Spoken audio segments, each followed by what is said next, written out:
Get in, it's pouring. Amara Davis didn't hesitate. Clutching her baby tighter against her chest, she ducked into the black Escalade, heart racing and coat soaked through. Ezra whimpered from under the folds of her thin hoodie, his forehead burning, his breath short and raspy.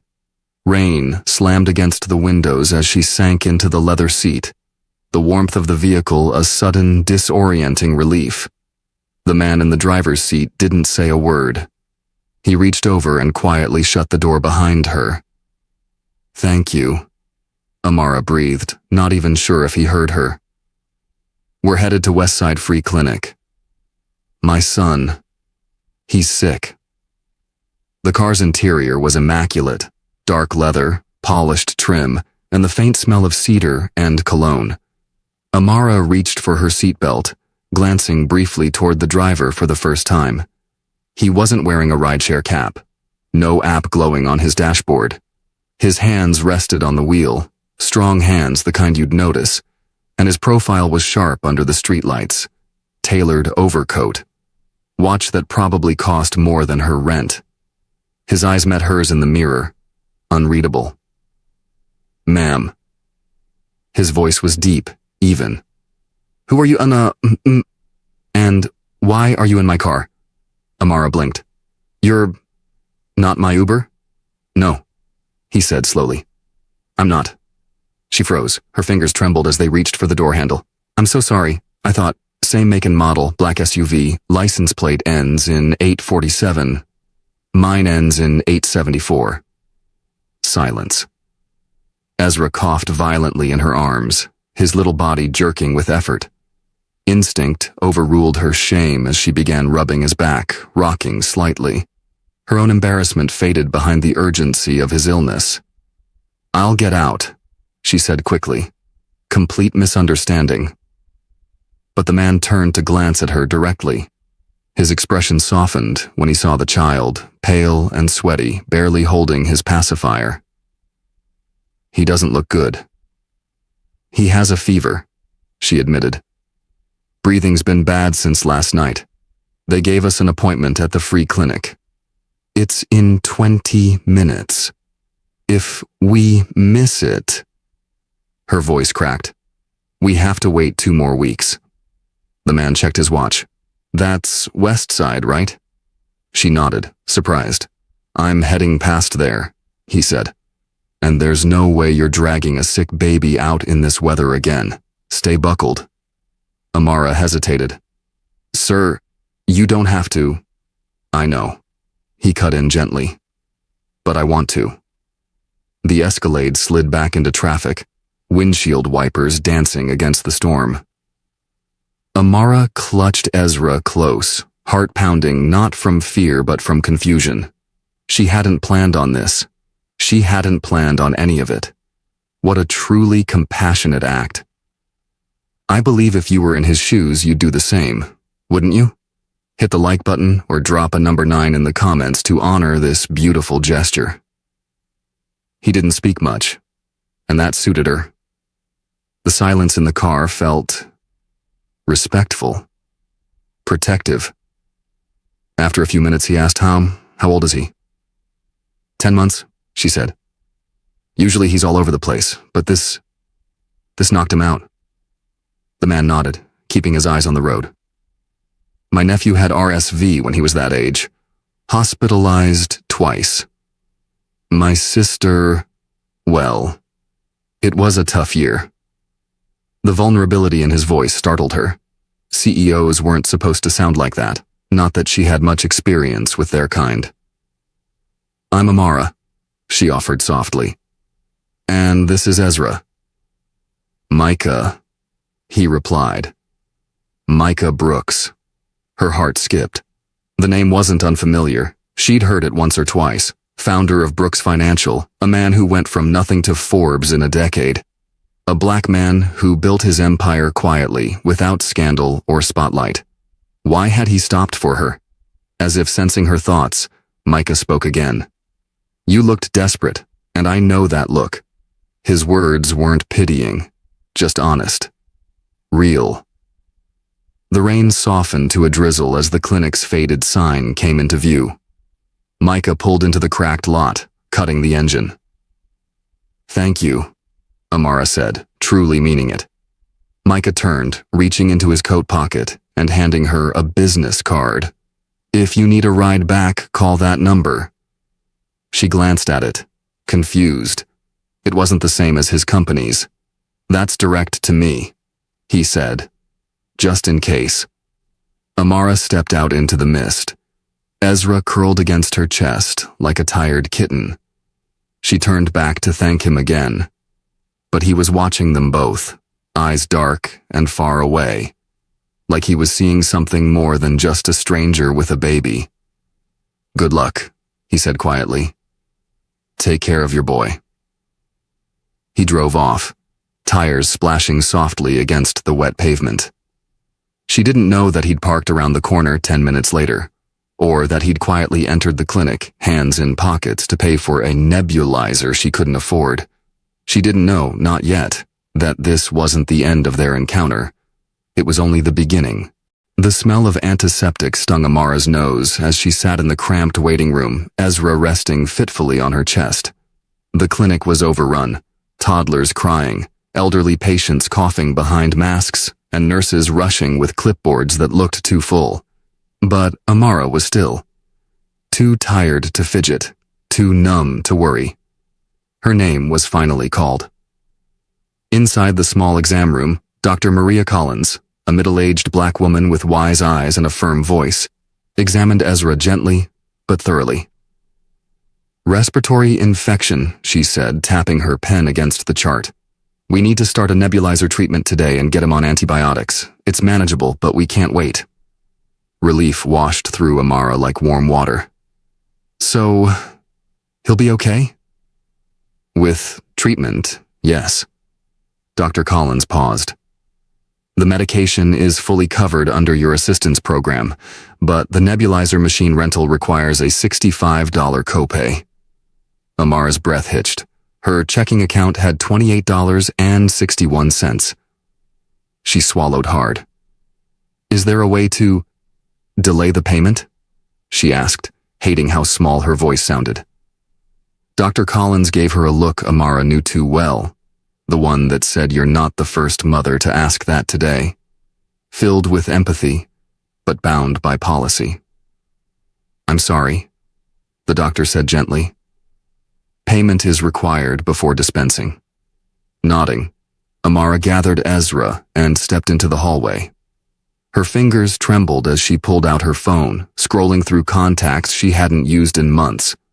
A neighbor might lend her 20, her old coworker maybe another 20. She did the math, came up short, and considered the emergency credit card she'd sworn never to touch again. Then she saw him. Micah Brooks, unmistakable in his overcoat and presence, stood at the reception desk, speaking softly to the nurse behind the glass. He didn't belong there, not in a clinic where the paint peeled and the chairs squeaked. But there he was, tall and steady. Amara froze, her heart thudding against Ezra's back. Why was he here? "Ms. Davis?" the receptionist called. "Can you come here for a moment?" Micah turned when she approached. His face was calm, unreadable. "The nebulizer and medication have been covered," the receptionist said. "You're good to go." Amara stared. I can't accept that." Micah raised a hand. "Consider it repayment for the awkward car ride.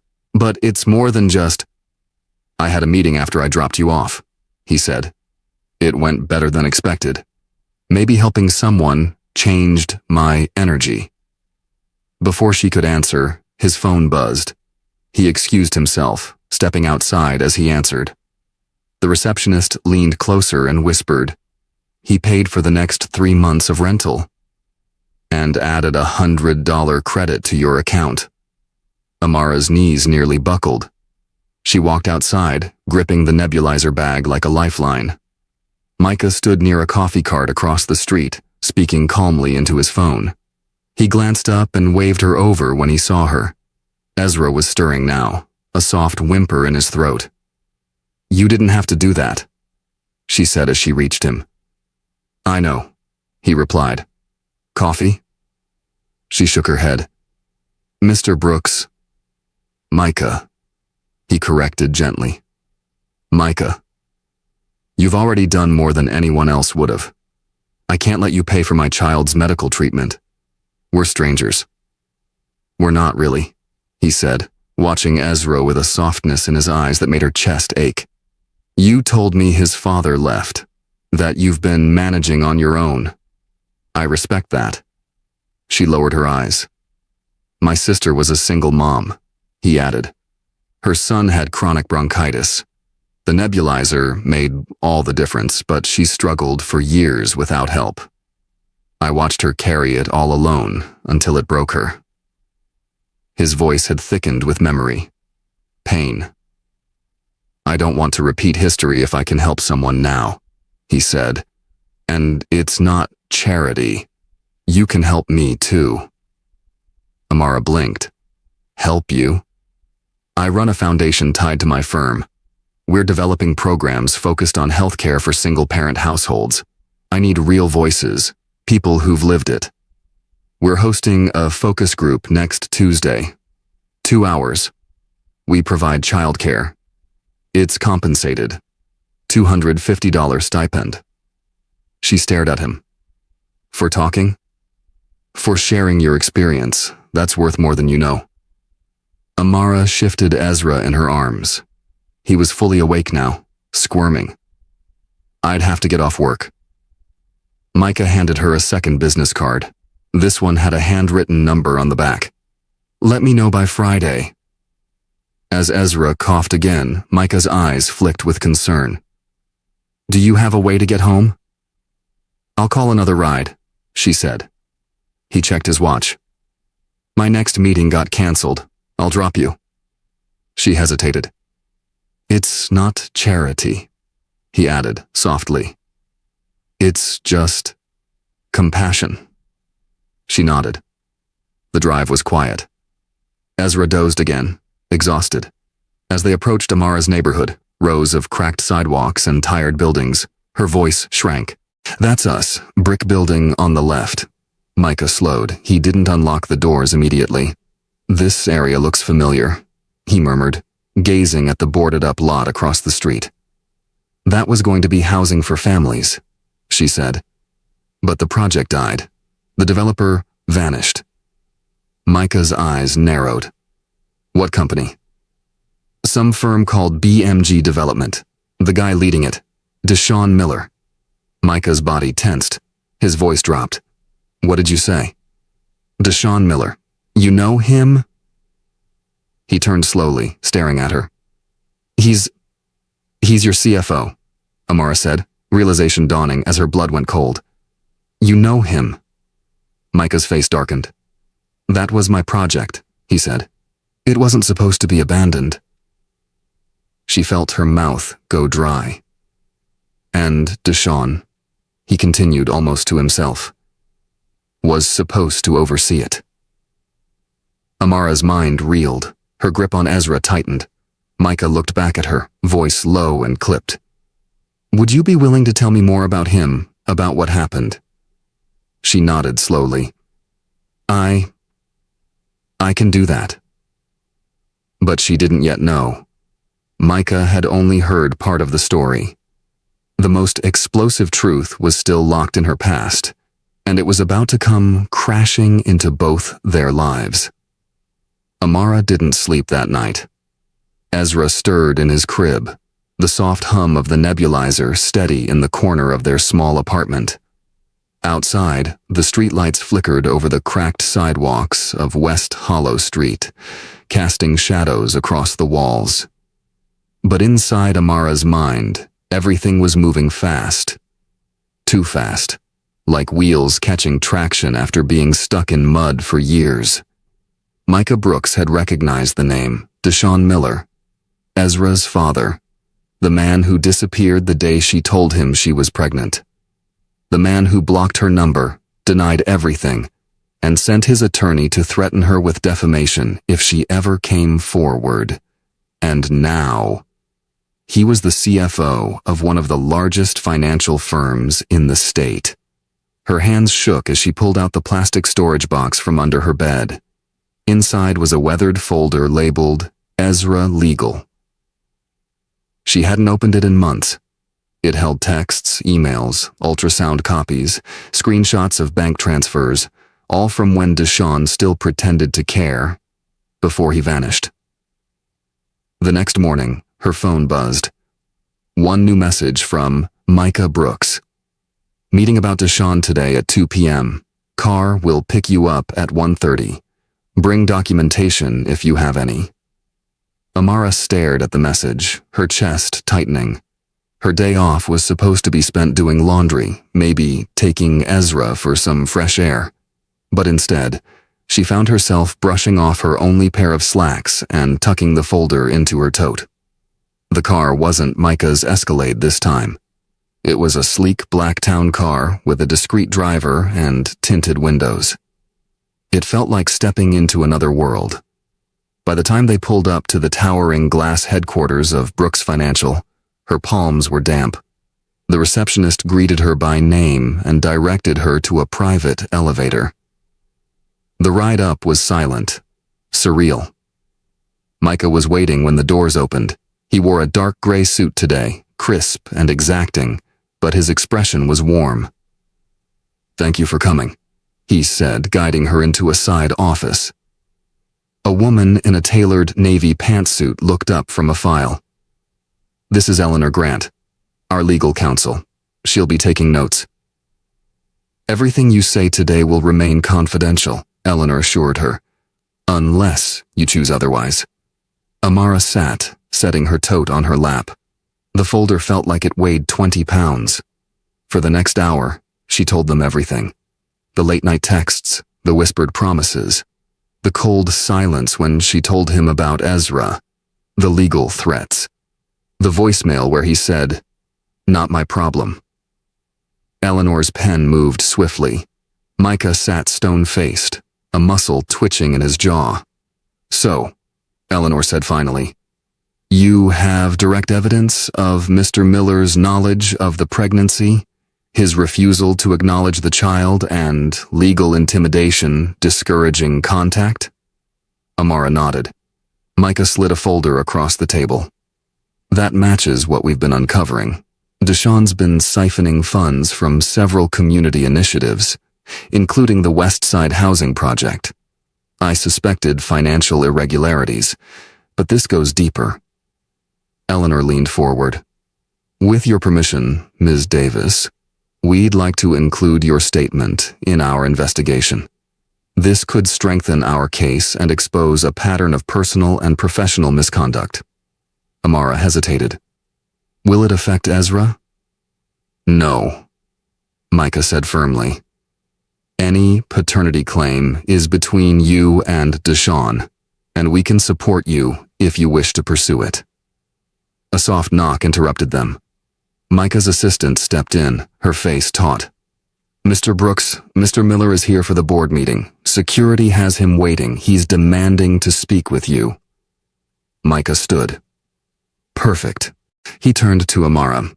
"I want you to watch. There's a conference room next door with one-way glass. You won't be seen, but I think, after everything he's done, you deserve to see the truth land on him." Amara didn't respond right away. Her body tensed, her mind warping under a rush of anxiety and long-buried emotion. She hadn't seen Deshawn in nearly a year.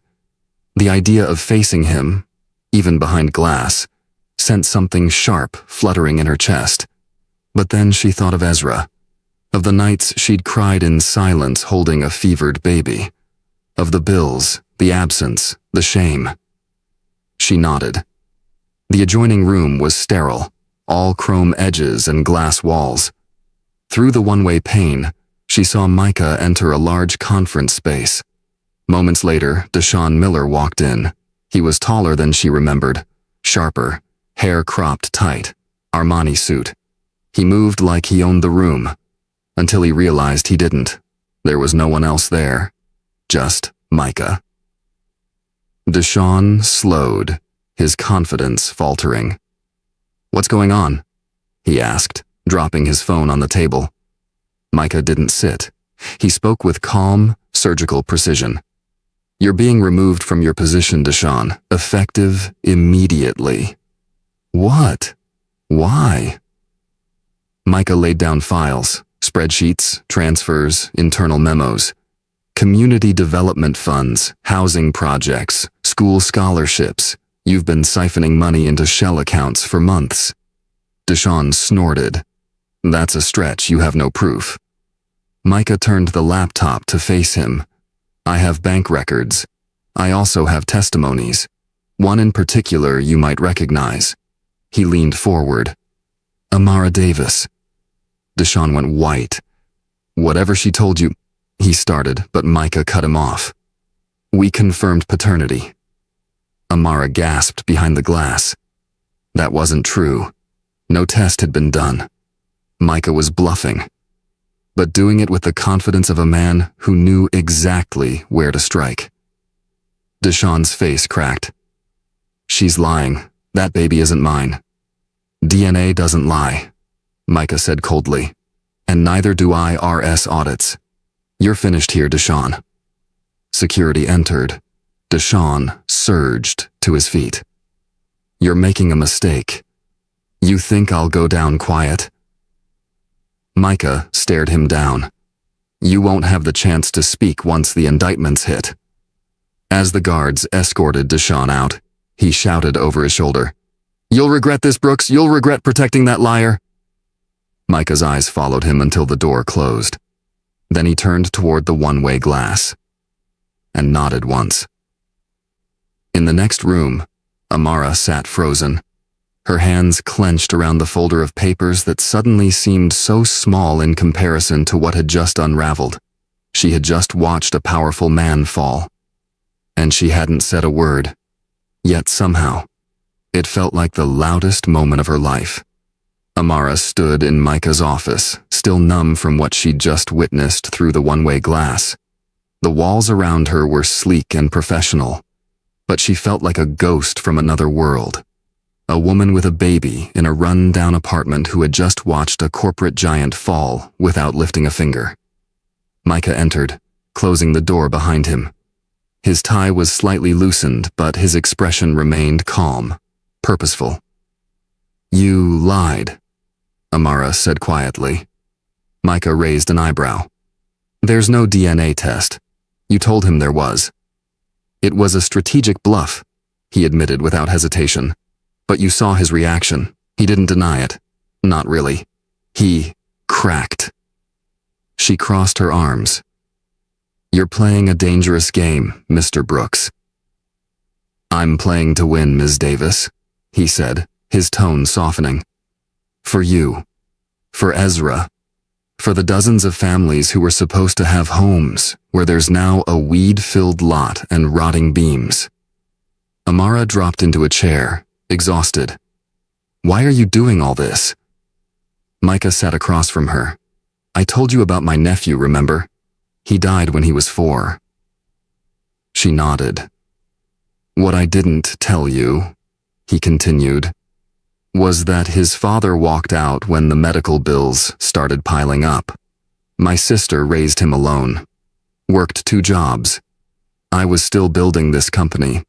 I helped when I could, but by the time I had real money, it was too late."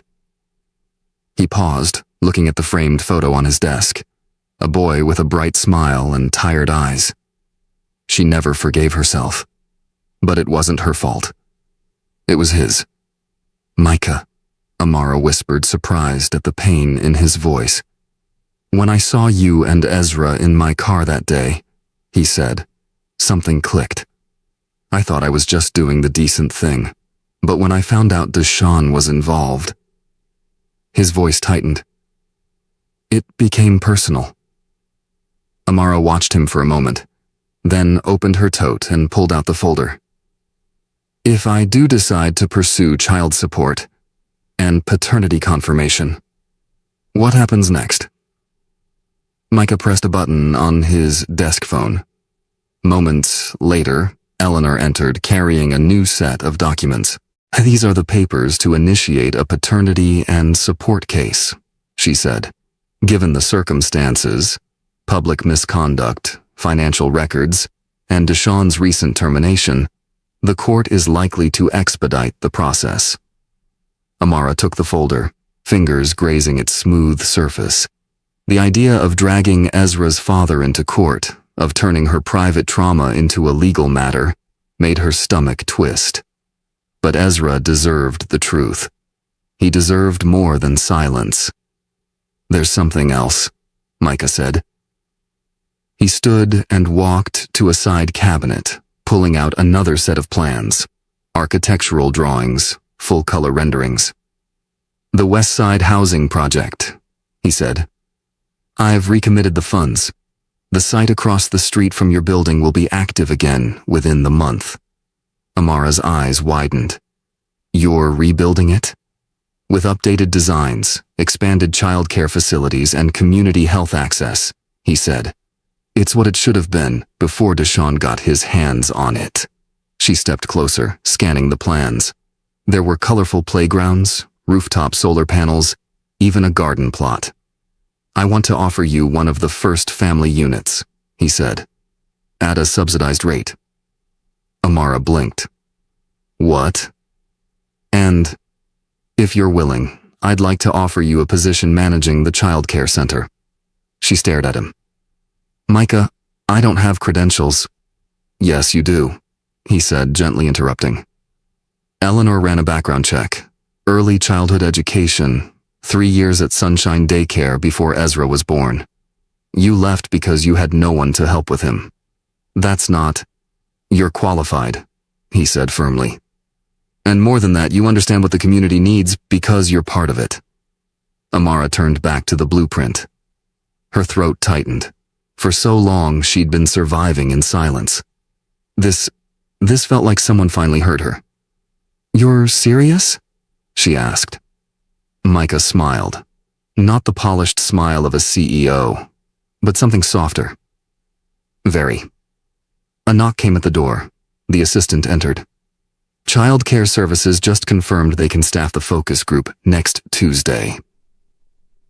Amara looked between the folder in her hand, the plans on the table, and the man who, in just a few days, had turned her entire world upside down, or maybe right side up. She nodded slowly. I'll be there. As she left the office, Ezra curled up in her arms, head resting on her shoulder. Amara stepped into the sun for the first time in what felt like years. This wasn't a rescue. It was a return to something she'd thought she'd lost. Hope. 3 weeks passed like pages in the wind.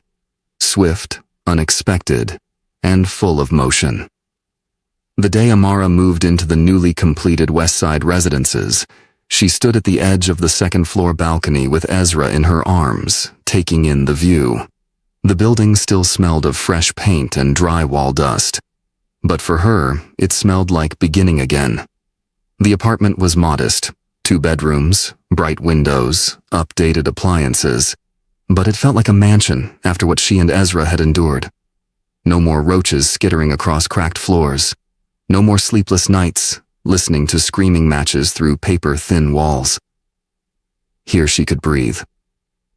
Micah had been true to his word. Every detail had been handled. Move-in assistance, childcare support, even a grocery stipend to help her adjust until her first paycheck arrived from the childcare center, which was set to open in just a few weeks. It wasn't just a home. It was dignity. That afternoon, a knock came at her door. She opened it to find Micah standing there, a gift bag in one hand and an envelope in the other. You're early, she said, surprised. He smiled. Couldn't resist seeing the place finished. He stepped inside, his eyes sweeping the room. Sunlight pooled across the hardwood floor, Ezra's toys scattered in a corner, framed pictures of Amara's parents on a small shelf. It's perfect, he said quietly. You helped make it that way. Micah handed her the envelope. Court decision came through this morning. Amara's heart stalled. She opened it slowly, fingers trembling. The first page bore the state seal, a stamped order, and the words, "Paternity confirmed. Child support awarded. Retroactive to birth. Trust fund established." Her breath caught in her throat. "He didn't contest it," Micah said. "Didn't even show up." Amara stared at the document. The weight of it wasn't just legal, it was emotional.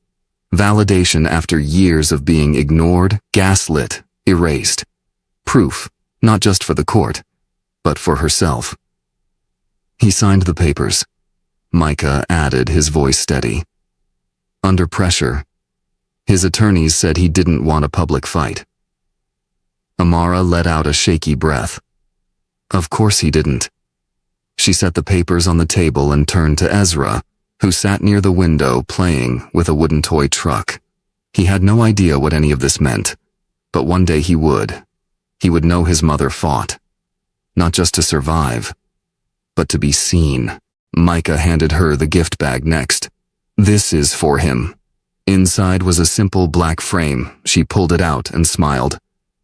It was a photo of Ezra, taken at the community picnic the weekend before.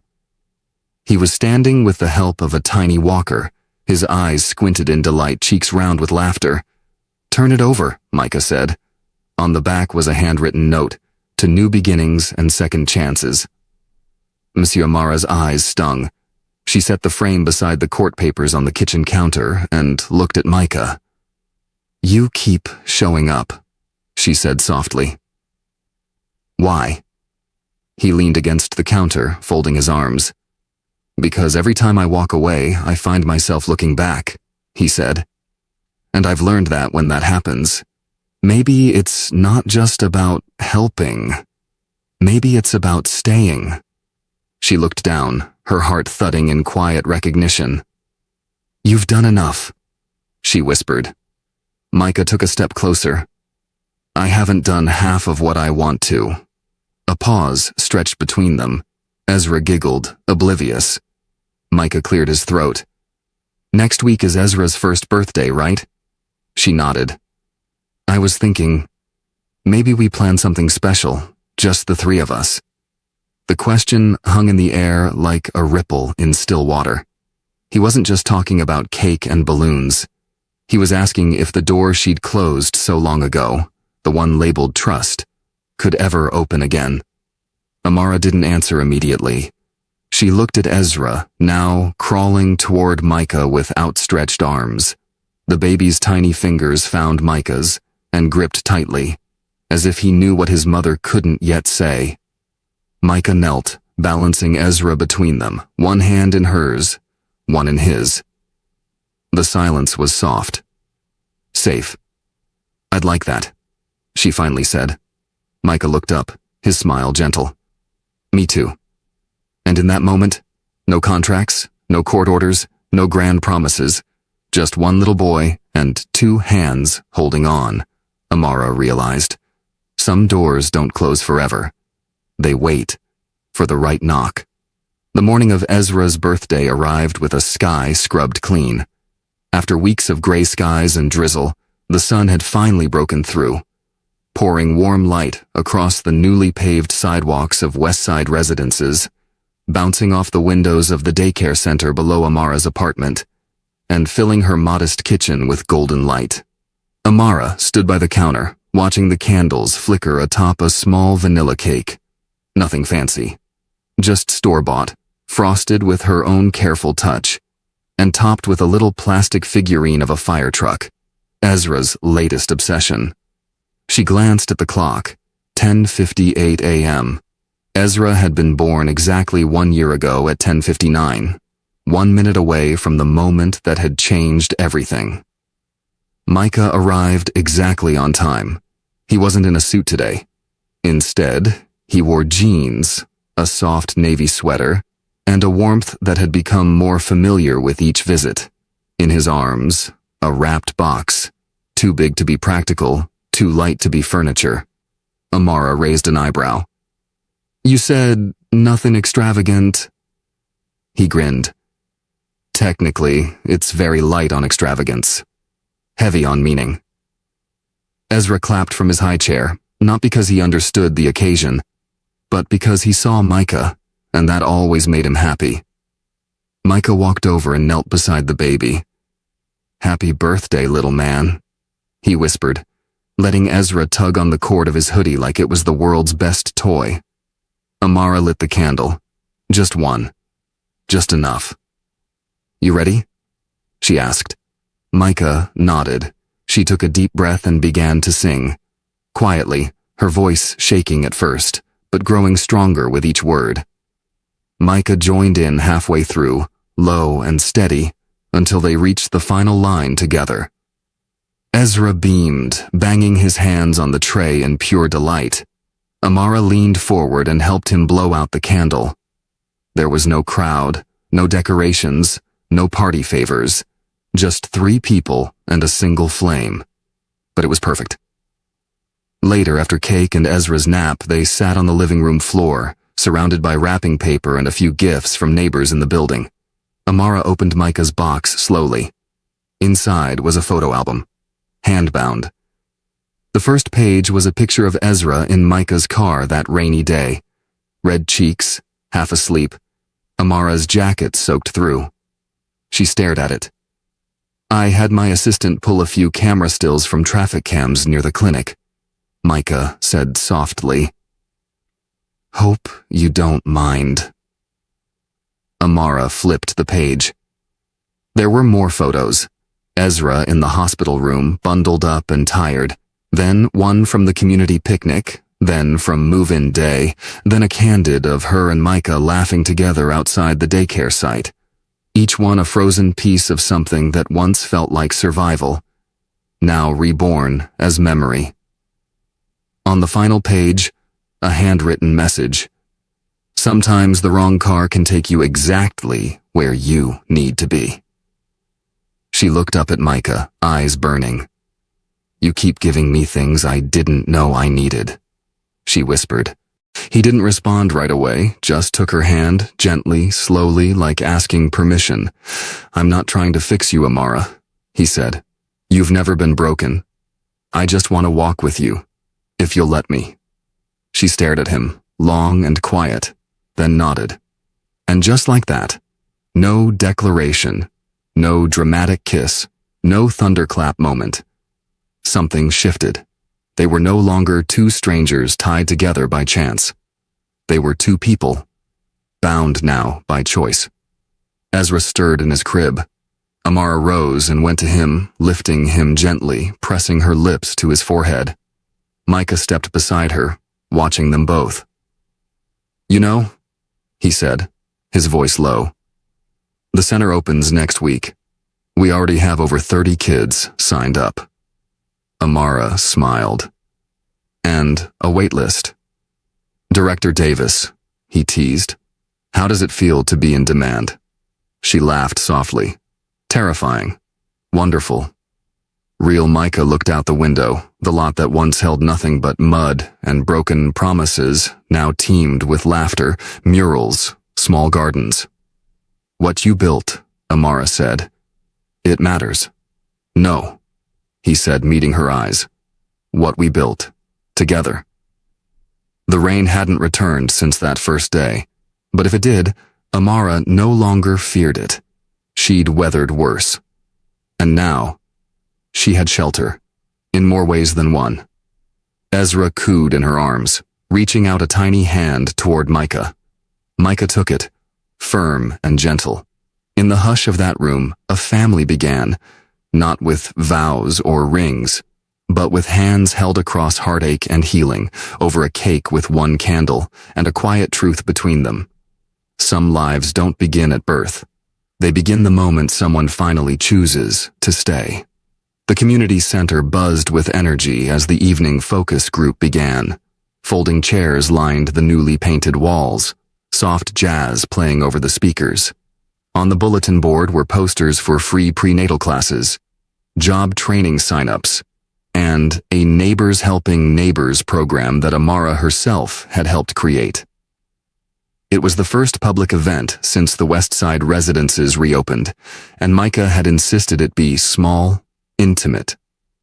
Not another corporate rollout, but a conversation. Amara stood near the refreshment table, refilling paper cups with sweet tea, her name tag slightly crooked. Amara Davis, program coordinator. She still wasn't used to that title.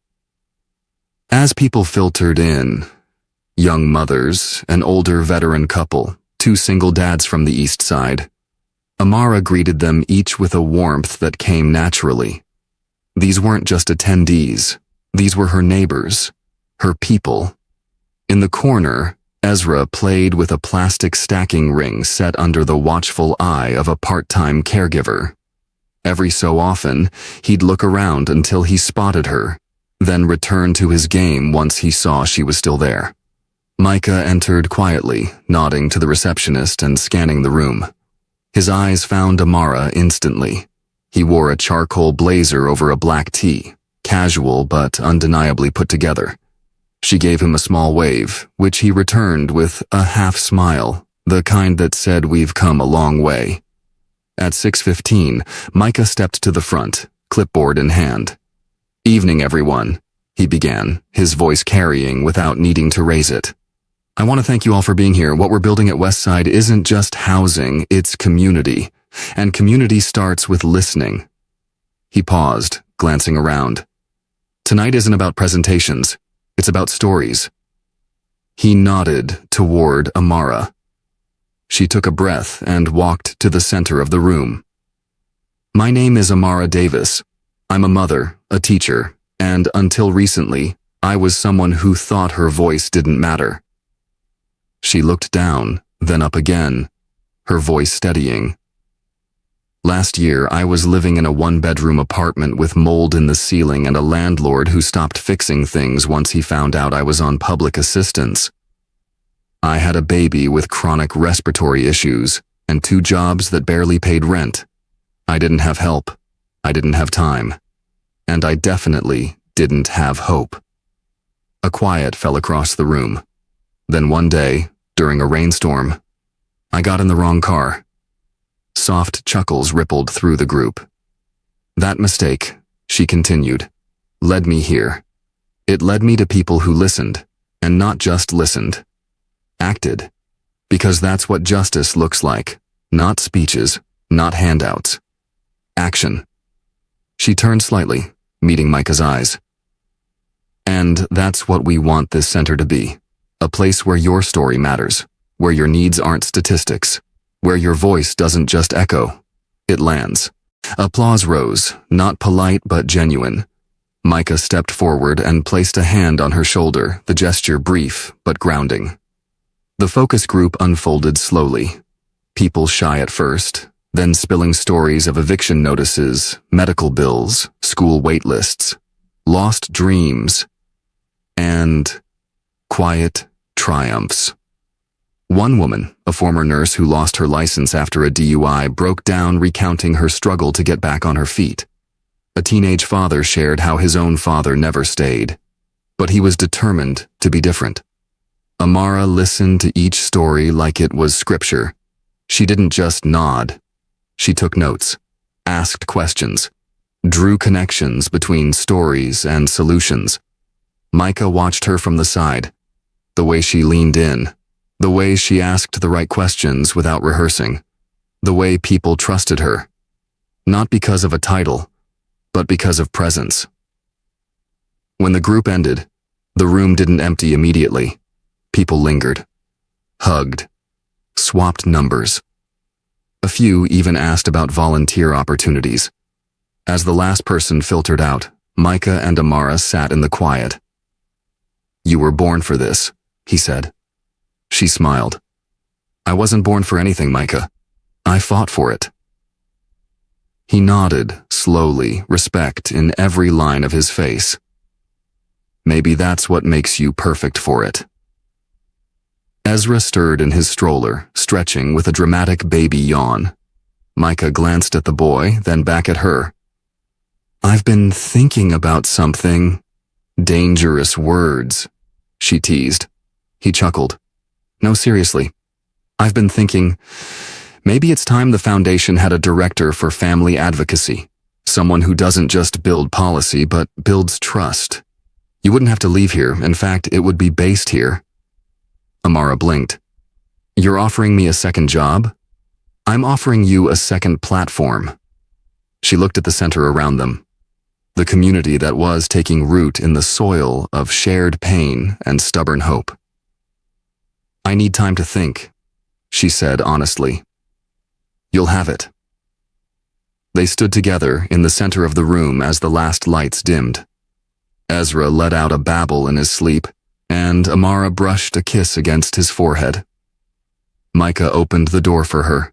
The night was crisp, the stars clear. I still can't believe it all started with the wrong ride, she said softly.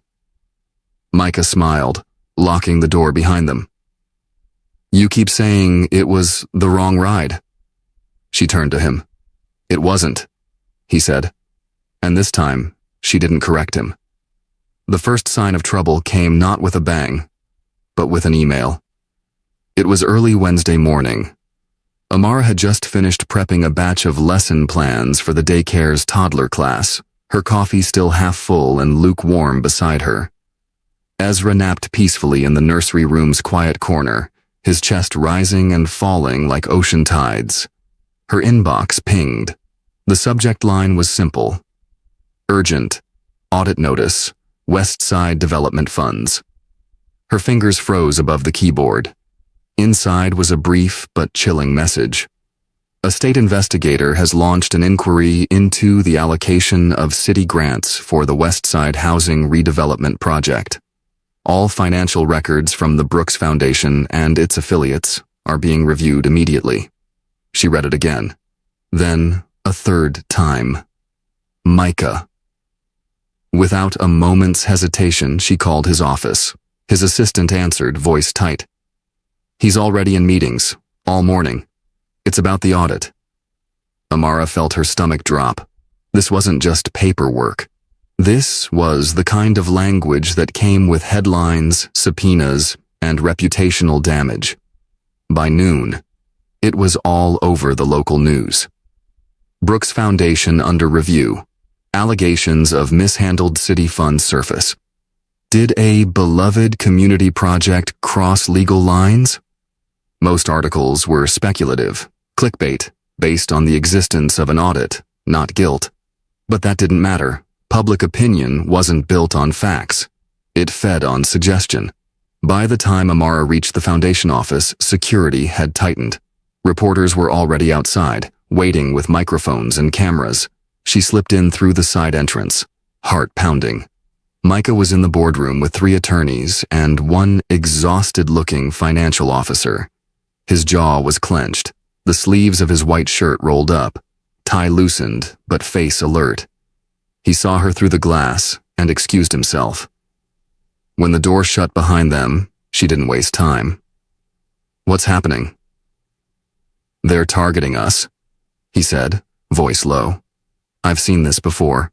When something good happens in a poor neighborhood, someone finds a way to try and discredit it. Is it Deshawn? Micah hesitated, then nodded. Most likely. He still has contacts in city government. He's angry, humiliated, and dangerous. Amara's fists curled at her sides. But the project's clean. Everything's accounted for. Micah nodded. We know that, but audits aren't about truth. They're about shaking the tree to see if fruit falls. And while they dig, the work stops. The funding pauses. The people. He stopped himself. People start losing faith, she finished. He looked at her then. Not with panic, but something deeper. You've built something real here, Amara, and that's exactly why it's under threat. They're not just coming for numbers, they're coming for you. The words hit harder than she expected, because she knew he was right. That evening, as the sun set behind the row houses across the street, Amara sat on her porch steps with Ezra curled in her lap. He was fussier than usual, picking up on the tension she hadn't voiced. She bounced him gently, staring at the street lamp as it flickered on. Micah joined her without saying a word, just sat down beside her, shoulders close. They want us to panic, he said finally. To make a mistake. To prove their suspicion. But we won't, she replied. No, he agreed. We won't. A car slowed near the curb. Amara tensed. Inside, a man in a dark coat stared at them through the window. Then the car sped off. She turned to Micah. Was that, I saw him too, he murmured. Don't worry. He won't get close. But his voice lacked certainty, just for a second. 2 days later, Amara returned home to find her mailbox stuffed with a thick envelope. Inside, a formal subpoena.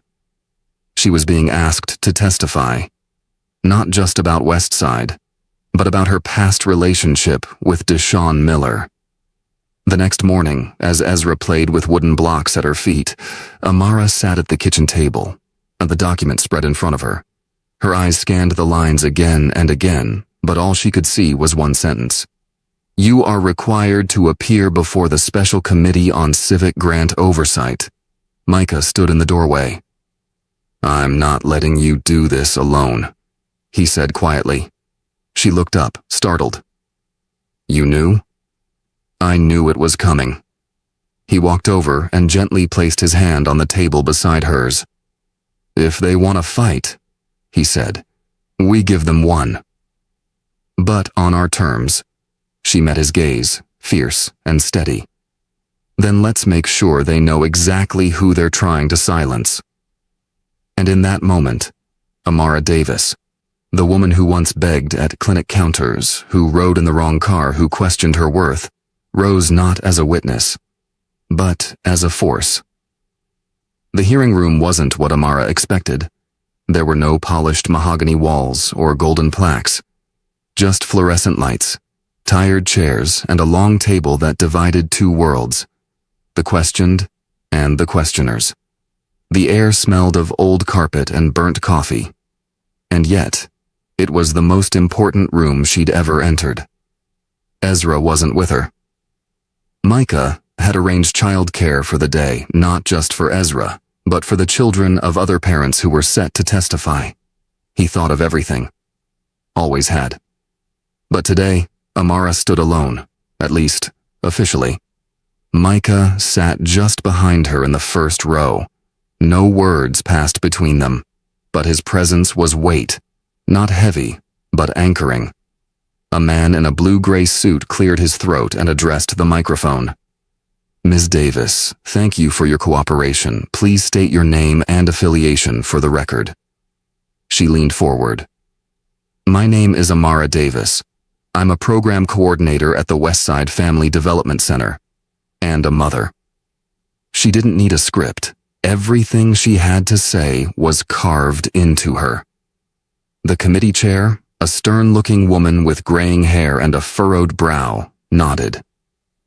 We're here today to determine whether public funds were misappropriated under the Brooks Foundation's Westside Initiative. Do you have first-hand knowledge of any financial misconduct? No, Amara said clearly, but I have first-hand knowledge of something else. What it looks like when money does what it's meant to do. A few heads turned. I was living in a mold-infested apartment with no heat, she continued. I was raising a sick child alone. The clinic I relied on didn't always have medication, and no one in any office like this, she gestured slightly, was coming to ask me what I needed. But one day, she said, voice unwavering, a man gave me a ride. And instead of turning away when he found out I wasn't who he expected, he stayed. He listened. Micah sat, frozen, jaw tight. The Westside Project didn't give me charity. It gave me a place to live, a job that honors my experience, a space to raise my son in safety, and it gave my neighbors the same. She paused, then added, the only fraud I've ever witnessed came from the man you've yet to subpoena. Deshaun Miller, Ezra's father. The man who left when I got pregnant. The man who stole from this city while claiming to build it. The room rustled. Everything I've said is documented. Emails, messages, legal threats, and I've submitted them all. Silence. Then the chair asked quietly, "And why testify now?" Amara inhaled.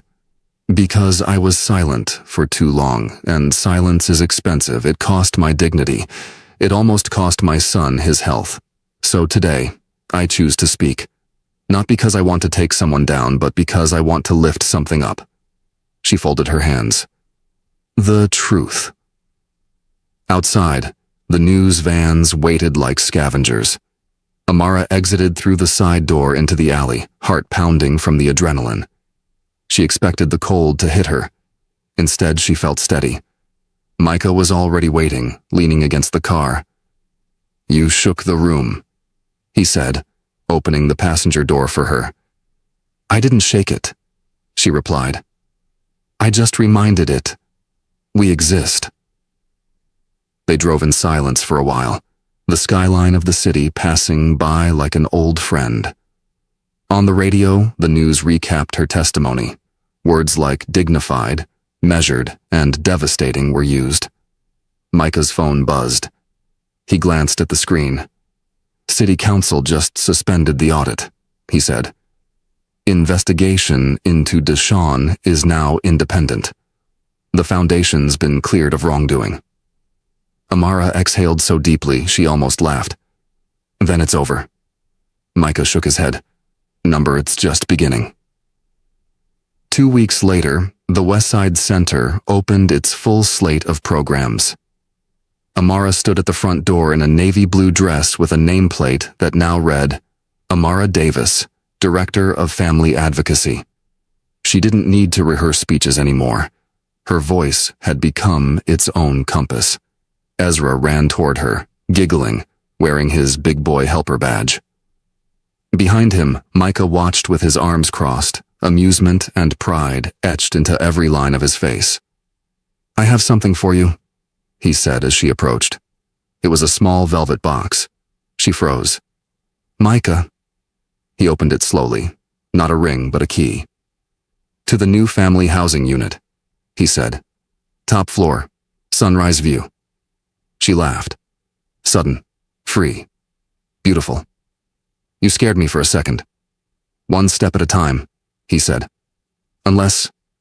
She closed the box gently, looked up at him and said, "Let's just keep walking. Together." And they did. Through a door she had once been afraid to knock on, toward a life she no longer had to fight alone for.